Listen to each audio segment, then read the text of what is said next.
इब्न जौजी ने लिखा है सैकड़ों साल पहले, आज के किसी आलिम की बात बताता तो लोग इनकार करते। सैकड़ों साल कहते हैं बलख में कहत पड़ गया, लोग हिजरत करके समरकंद आ गए। एक सैयदों का खानदान भी आया, एक ऐसी खातून भी आई जिसके साथ 3 बेटियां थी, बेटा भी कोई नहीं, खामन फौत हो गया। मस्जिद के साथ मेहमान खाने बने होते, वहां उसने बच्चों को ठहराया और निकली समरकंद में कि कोई आदमी मिल जाए और उससे कहूं कि थोड़ी सी मदद हो। वो चलते चलती एक सेठ के पास, रईस के पास पहुंची। जिन लोगों के पास दौलत आती है ना, वो कई दफा सख्त जुमले कहने लगते हैं जो अल्लाह को पसंद नहीं आते। वो सेठ के पास गई तो जाके कहने लगी मैं गरीब हूँ, परेशान हूँ, बलख में कहत है, सारा जमाना जानता है, तो मैं इसलिए समरकंद आई हूँ, बेटियों का साथ है, न रहने को जगह है, न खाने को रोटी है, न पहनने को कपड़ा है, मेहरबानी कर, थोड़ी मदद कर। कहने लगा हो कौन? तो उस सैयदादी ना कान आगे करके, हाँ किसी पे भी हालात सख्त आ सकते हैं, अल्लाह से डरना चाहिए, कान आगे करके ना कहने लगी मैं सैयदादी और यहाँ मेरा अपना कोई नहीं, मेहरबानी कर।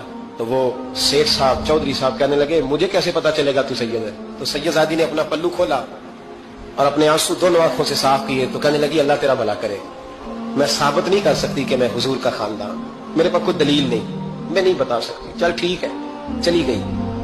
किसी ने बताया कि यहाँ एक यहूदी भी रहता है, वो बड़ा सखी है, या आतिश परस्त है, या पारसी है काफिर गैर, सखी बड़ा है। उसके पास गई, बैठी रही, लोग बैठे थे, जब चले गए तो करीब गई, कहने लगी मजबूर हूँ, परेशान हूँ, गरीब नहीं हूँ। कहने लगा बीबी तुझे कभी देखा नहीं, समरकंद की इतनी आबादी नहीं, मैं सारे शहर, तू कौन है?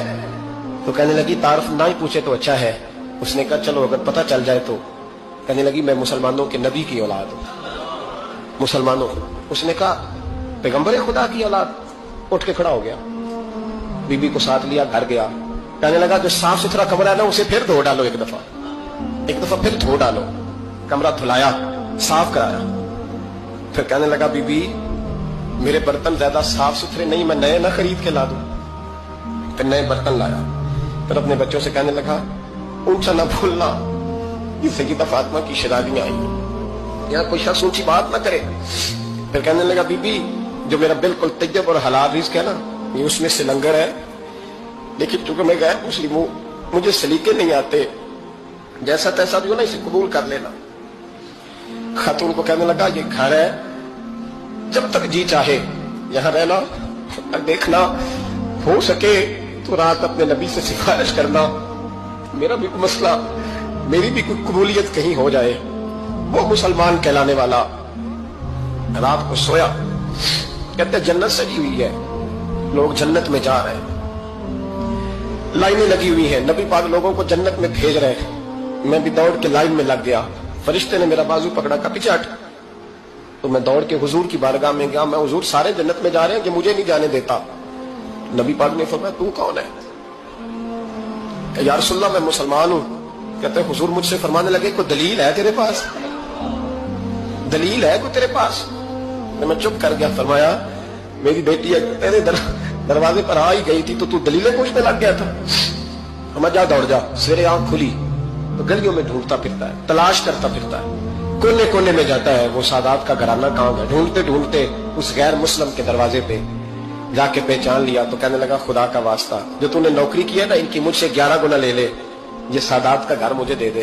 तो कहने लगा कल तू आता तो शायद बात और होती, आज बात और है। उसने कहा मेहरबानी कर। कहा नहीं कल तू आता तो मामला और था, आज मामला आज और है, रंग बदल गया है, हालात तब्दील हो गए हैं, अब तू देख दाख के आया, जा दौड़ जा।